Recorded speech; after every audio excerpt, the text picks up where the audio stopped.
My sister banned me from her wedding, claiming her fiancé has feelings for me. Now he's refusing to marry her over it. Hello everyone, I'm Michelle, 20F, and I would greatly appreciate your feedback. Emily, 25F, is my older sister, and she is expected to marry Jonathan, 25M. Between them, everything appeared to be ideal. We all believed they were meant to be together, and they had been together for years. However, things have just taken a very odd and surprising turn, and now their wedding is in doubt. Why? My sister won't let me go to their wedding, therefore Jonathan has declined to marry her. Furthermore, Emily thinks Jonathan has feelings for me. I understand how crazy that sounds, but allow me to clarify. For background, I don't have a close relationship with either my parents or my sister. I kind of drifted away from them once I started college, but it's not like anything major happened to trigger a fallout. Since I moved out for school, I haven't really spent much time at home. I would usually travel or go to my grandparents' house during spring holidays rather than returning home. Simply said, it seemed like a better alternative than having to cope with the unpleasantness of being at home. The problem is that I'm not at all like my sister or parents. If it makes sense, we've never really clicked. I'm not truly a part of their universe, which is their own. They never seemed to understand me, and to be honest, they never made an effort. They would all bond over something I didn't care about while I was growing up, and it seemed like I was speaking a foreign language anytime I brought up something I was interested in. They would simply listen, nod, then return the conversation to their own interests. So I gave up trying after a time. But here's what hurts the most. They made no attempt to contact me as I began to distance myself from them. They seemed to be quite content with me removing myself from their lives, almost as if they were glad to see me go. To be honest, that hurt. Family members should be aware when one of their own is gradually fading away, but they didn't appear to give a damn. It simply validated my long-held belief that I didn't belong with them. I eventually only went to see them for important occasions like birthdays and holidays. Even so though, I still felt more like a visitor to their lives. I would arrive, take care of the family business and then depart. The dialogue was always courteous but superficial. There was no genuine connection, no warmth. Additionally, Emily and I never shared the strong sisterhood that many siblings do. She has always been the family's golden kid, the one who did everything right, went down the route my parents desired and blended in flawlessly. I was the black sheep, the odd one out. They aren't awful individuals or anything, but the way they discreetly disparage me shows that they may be true bullies. You know how some small remarks can have a profound impact despite appearing innocuous at first glance? Yes, I would get that. I eventually came to the conclusion that it was simply preferable to avoid them as much as possible. Why place yourself in an uncomfortable and out-of-place situation? The problem is that when Jonathan joined us for Christmas dinner last year, I didn't feel totally invisible for the first time in a long time. My family has a way of making me feel as like I'm an outsider in my own house and that I don't belong. I wasn't treated that way by Jonathan though. Instead of treating me like the odd black sheep I often feel around my family, he was actually kind to me and spoke to me like a regular person. I didn't give it much thought at first. It was only basic politeness after all. However, Emily was very troubled by this for some reason. It's not as though Jonathan and I were engaging in a meaningful, private discussion. We simply discussed a variety of topics, including travel, school, amusing incidents at work, and other everyday topics. However, Emily seemed strange about it right away. I tried to ignore the cold stares she kept giving me during supper. That is, until she addressed me directly later that night. I will always remember that. She said, "I know what you're doing," and drew me aside. "You're attempting to take my boyfriend, even though you've always been envious of me." To be honest, I was stunned. Steal her man? I mean? Even so, where did that originate? She refused to let it go even after I told her she was being foolish and laughed it off. She insisted that I was being too nice with Jonathan and that he was acting strangely around me. It was such a crazy charge that I wasn't even sure how to react. Where the hell was this coming from? Being the center of attention has always been Emily's thing. My folks adore her, she's the ideal person. She's their golden child, so I understand. But saying that I attempted to snatch her fiancé. Even for her it was a new low. Like I normally do with her drama, I tried to ignore it. I assumed she was simply being insecure or worried for whatever reason because we're not close anyhow. The problem is that after that night, things became strange amongst us all. I didn't believe Emily could have gotten any farther away. She seemed to be deliberately avoiding me now, even though we were never close in the first place. She would either act as though she couldn't be bothered or give me one-word responses if I tried to speak with her. She would be glued to Jonathan's side during family get-togethers, as if she were claiming her space. It was absurd. Jonathan, however, pretended that nothing had changed. He remained courteous, amiable, and normal in my presence. What truly irritates me, I suppose, is how easily my family seems to agree with Emily. There were subtle clues, but no one ever spoke to me explicitly. Every time Emily and Jonathan were present, my mother would give me these strange stares. My dad, who is generally quite indifferent, began saying more about the value of connections and the necessity of family support. Everything was quite passive-aggressive. My anger increased as I gave it more thought. I've never been the kind to become entangled in the drama of others, much less that of my sister. Why would I suddenly get interested in Emily's fiancé when we almost ever speak outside of family gatherings? It was illogical. My grandparents informed me of Emily's engagement a few months later. Indeed, I was not even informed that my own sister was getting married. Finding out from my grandparents was a stomach punch, even if I wasn't exactly expecting her to send me a personalized invitation with love and glitter or anything at this point. You know, the kind that validates your preconceived notions about your family's lack of concern for you. I suppose I had been clinging to a sliver of hope that, despite the stress and distance, she would still think of me as having been a part of this significant occasion in her life. Hey, we're sisters, right? I thought. We may not be close, but I am still her family. That was obviously too much to ask for, though. When I learned about the engagement, I kept quiet to Emily. I initially assumed that she might have forgotten to tell me or that she was simply preoccupied with wedding preparations. For some reason, I was still giving her the benefit of the doubt. Even though I realize that sounds foolish. I assumed that she would ultimately give me a call or at the very least, send me a last-minute invitation. However, days stretched into weeks, and nothing happened. Crickets.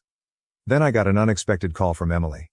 Since we hadn't actually spoken since that strange accusation over Christmas, I must admit that I was taken aback when her name appeared on my phone. I replied, attempting to sound informal, as if my own sister hadn't forgotten me entirely. She broke the news to him after a few awkward minutes of small talk. I'm not inviting you to the wedding. As I tried to take in what she had just said, I became silent for a moment. Even though I wasn't particularly eager to leave or anything, it still hurt to hear her say it aloud. When I asked her why, she gave me the most ridiculous explanation. I don't want you there because Jonathan has feelings for you. It will simply be uncomfortable. I had to laugh, laughed aloud indeed. It was unbelievable to me that this was taking place. To begin with, Jonathan has no affection for me, and even if he did, I wouldn't have stood up during the ceremony to declare my unwavering love for him. I didn't even want to argue because it was all so absurd. I simply hung up after saying, have a great wedding and happy marriage. It didn't really matter to me whether or not I was a part of her special day because I didn't need that turmoil in my life and, to be honest, we weren't close. Emily and I were living in two entirely separate universes, and I had long since accepted this. However, I simply needed to let things out and perhaps gain some external insight. Am I the only one who thinks this whole thing is crazy? Have any of you had a similar situation? I would appreciate any guidance.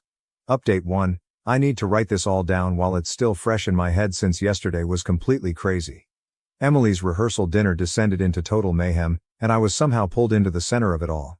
My phone started exploding when I was spending a typical Thursday night cuddled up with my laptop, working on an assignment.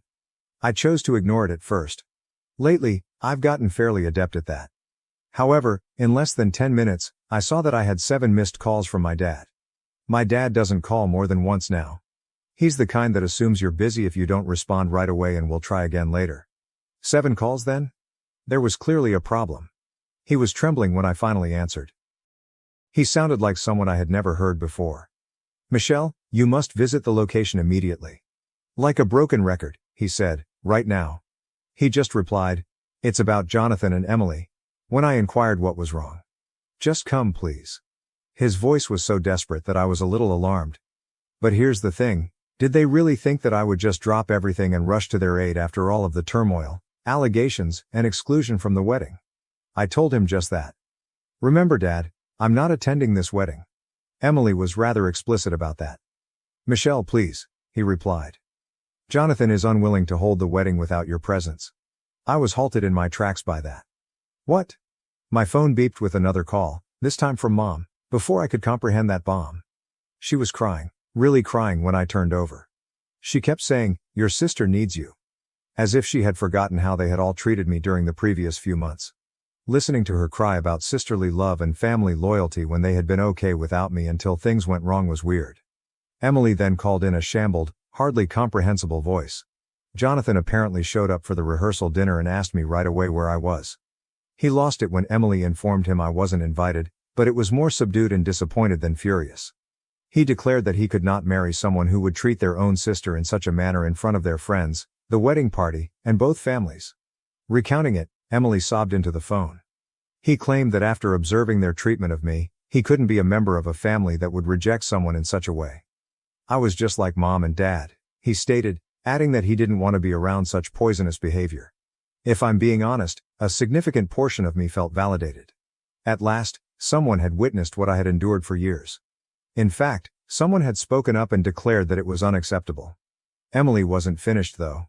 In between sobbing, she began outlining this intricate plan for me to visit the location and explain that there was only a major misunderstanding and that I was the one who decided not to attend the wedding, claiming that it was entirely my idea. She persisted in repeating, "We can fix this. Simply come and inform Jonathan that you have no intention of attending the wedding. Inform him that you were never left out. Michelle, please. I can't let him go." It was all breathtakingly audacious. It's absurd that after months of me behaving like a man-stealing villain and being told outright that I wasn't allowed to her wedding because her fiancé could be attracted to me, she wanted me to lie in order to keep her connection intact after making me feel like trash in my own family. I let her cry on the other end of the line for a long time without saying anything. Then, as coolly as I could, I said, "I won't lie to you, Emily. You are now dealing with the repercussions of your decisions to ignore me and treat me as though I didn't exist. Fixing it is not my responsibility. But he'll hear you out." She almost let out a scream. "He believes in you." I answered, "Perhaps he trusts me because I've never given him a reason not to. Perhaps he has doubts about your true identity because of anything he perceives in the way you have treated me. In any case, I won't be attending the event and I won't tell lies to improve your reputation." She was still complaining when I hung up. I then made myself a cup of tea, switched off my phone entirely, and took a seat to truly think about what had just transpired. My phone continued to light up with notifications over the course of the following several hours. I examined it and found voicemails from my parents, missed calls from Emily's pals, and texts from relatives I hadn't spoken to in years. The entire family seemed to have banded together to try to coerce me into cleaning up Emily's mess. But what do you know? For the first time in my life, I was very sure that avoiding them was the proper thing to do. Jonathan alone had been able to see through their actions. Not because of anything I said or did, but because of how they treated me, he had come to that conclusion. And to be honest, that seemed like the fullest confirmation I could have hoped for. Last night, I went to bed without using my phone, and I slept better than I have in months. For once, let them handle the consequences of their own behavior. I'm done cleaning up other people's crap and being the family scapegoat. My grandparents, who are the only relatives I still communicate with, informed me this morning that Jonathan is not returning calls from Emily or my parents. It seems that he has informed his family that the wedding is final. My parents are working feverishly to contain the damage, Emily is inconsolable, and I'm just sitting here, at last content with my choice to keep my distance.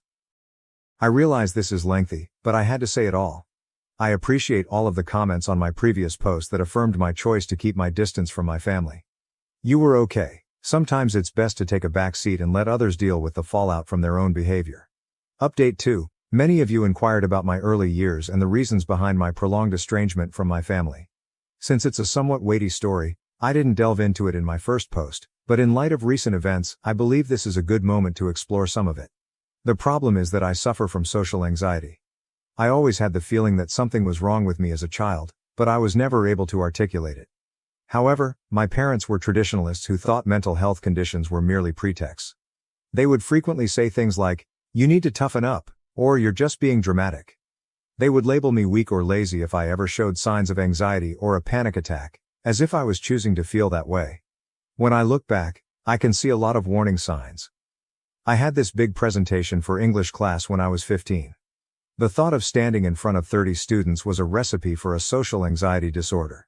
I had trouble sleeping the night before, and I felt physically ill the morning of. I begged to stay at home and informed my parents. My father's reaction? "Your nervousness won't cause life to stop. Quit making a huge deal out of everything." I ultimately experienced a severe panic attack in front of the class. My voice began breaking. Some children even started chuckling, and my hands were shaking so much that I was unable to grip my notes. The room seemed to be whirling, but I was unable to go out. Rather than offering consolation, my mother simply remarked, See, you made it through. All that drama was in vain. Everything was made worse by Emily, who was the ideal sister. She was the student body president, the debate team captain, and pretty much everything else that I couldn't be due to my anxiety. When she had large gatherings of her friends, people would remark that I was the weird sister who never came out of her room. I heard Emily say to her pals once, "Yeah, she's just antisocial. She believes that she is too good to be with anyone." My life changed when I was in college. My first semester was a total meltdown for me. Being away from home, adjusting to new social circumstances, and attempting to balance my anxiety while attending classes became too much to handle. I recall feeling like I was dying while I sat in my dorm room, gasping for air. I was almost dragged to the college counseling center by my roommate, who, bless her, saw something was really wrong. The first person who truly listened to me was Dr. Martinez, whom I met there. She didn't urge me to toughen up or minimize my emotions. Rather, she assisted me in comprehending my condition. Dr. Martinez suggested seeing a psychiatrist for a proper diagnosis after a few sessions. It was like finally giving the monster I'd been battling my entire life a name when I received that diagnosis of social anxiety disorder. It wasn't seeking attention or being dramatic, as my family had always insisted. It was a legitimate ailment, and more significantly, it was treatable. The sessions of treatment opened my eyes. I learned from Dr. Martinez that my family's actions were not only unsupportive but also purposefully damaging. She gave me advice on setting limits, advocating for myself, and identifying harmful behaviors. At that point, I began to intentionally distance myself from my family. What really bothers me, though, is that my parents totally rejected my diagnosis when I tried to explain it to them. "These doctors are just trying to make money by labeling everything a disease," my mother genuinely said. "I was merely using big words to justify my antisocial behavior," Emily added, rolling her eyes. I made one final attempt to explain things to them last Thanksgiving, before all of this wedding turmoil began. I had prepared an entire speech on social anxiety, complete with research and figures. "Michelle, when are you going to stop making excuses and start living in the real world?" My dad interrupted me mid-sentence. I came to the realization that they would never change at that point. They would never make an effort to comprehend. They had an unchangeable perception of me as the challenging kid, the dramatic one, the problem. And what do you know? It was strangely liberating to realize that. It made it easier for me to cease looking for their understanding or acceptance. In retrospect, I can see how this tendency directly contributed to the wedding scenario, my parents' hasty acceptance of Emily's story without even challenging it, and Emily's rapid leap to believe I was stealing her fiancé. It's all a part of their long-held belief that I'm the one who causes difficulty and should be managed. Jonathan saw right through this. He observed how they handled me, how they minimized my emotions, and how they used me as the blame for everything. And he called it out for what it was. Poisonous conduct, in contrast to everyone else in my family's social circle who simply accepted their own version of reality. I suppose I'm attempting to convey that this wedding drama wasn't an isolated incident. The result of years of family dynamics in which I was consistently portrayed as the bad guy, the problem child, and the one who needed to be fixed. Perhaps that's why Jonathan's choice feels so righteous to me. Someone else finally noticed what I've been going through for years. Yes, that is the backstory that many of you requested. It clarifies why I'm not in a rush to make repairs right now. I've spent far too many years attempting to change how my family views me, to get their understanding, and to gain their acceptance. I finished that. Accepting that certain individuals, even members of your family, will never understand or accept you is sometimes the healthiest thing you can do. Update 3. A month has passed since everything went wrong, and I must now reveal the last portion of this tale. At least now I can say that what began as a wedding drama is really finished, even though it has grown into something I never could have predicted. Emily lost everything when her wedding was called off. My new phone number was somehow obtained by her, and she shared it with everyone she knew. I was suddenly inundated with hundreds of hateful comments from strangers, her acquaintances, and distant family members. Guilt-tripping and downright intimidation were among the threats. The vandalism followed. Classic Emily, who used to do this to girls she detested in high school, was the first to leave eggs in my car. She escalated when that failed to get the desired response. I can't even remember how many times I discovered my mailbox ruined, my car vandalized, or my apartment door covered in offensive notes. She cut all 4 of my car tires and left a threatening note in her distinctive handwriting, which was the last straw. My parents consciously chose to ignore Emily's actions during all of this. "Girls will be girls," or "you need to be more understanding of your sister's pain," was their standard response to every event. They dismissed it as Emily just wanting to talk, even after I showed them security camera footage of her attempting to break into my flat. However, I was ready because of this incredible Reddit community, especially those who suggested that I install security cameras and record everything. I learned from the attorney you suggested that this constituted criminal harassment and vandalism rather than just family drama. Using witness accounts, video evidence, photos, and hundreds of threatening messages, we created a solid case. Emily ultimately realized she had gone too far when my lawyer provided our evidence along with the cease and desist notice. Her attempted break-in was captured on security tape, which was especially damaging. She attempted to bargain through her own attorney, stating that if I dropped everything, she would cover the damages. However, I declined. This was about accountability and penalties, not money. The court case proceeded quickly and decisively. Emily was accused of attempting to break and enter, criminal harassment and vandalism. She was given a permanent restraining order, required therapy, and a 1-year suspended sentence. Given the deliberate nature of her conduct and the substantial evidence of her increasing behavior, the judge was especially severe. My parents' response to the decision was expected. For destroying your sister's life over a few pranks, they accused me of being callous. In fact, they advised me to just move away if I felt unsafe, after I told them that Emily had repeatedly harassed me, damaged my belongings, and attempted to break into my house. I never intended to speak with them again after that. An out-of-court settlement was reached in the civil litigation. In addition to the damages for emotional distress and lost wages, Emily had to pay for all the harm she had caused. Her campaign of harassment on social media has cost me a number of freelancing businesses. More significantly, the settlement included a non-contact clause that prohibits our parents from serving as middlemen or flying monkeys any longer. According to my lawyer, Emily and my parents' concerns about their reputations played a role in the speedy settlement. It turns out that their concern for the opinions of their country club pals is far greater than their concern for doing the right thing. Normal. Since then, I've relocated to a new apartment in a building that is secure and under constant observation. My social media accounts have been closed down. My contact information has been totally updated, and my clients have been incredibly understanding of the situation. Someone who heard about my situation and was impressed by my handling of it even extended an offer of employment to me. The most unexpected result of it all? For the first time in my life, I feel liberated. The expectations and criticisms of my family are not weighing on me. I am no longer the scapegoat. I'm just Michelle, creating my own life according to my own rules. I'm neither the dramatic nor the challenging child. My life was actually altered by the Reddit community, who helped me through everything. In court, your recommendations on documentation and security precautions were crucial.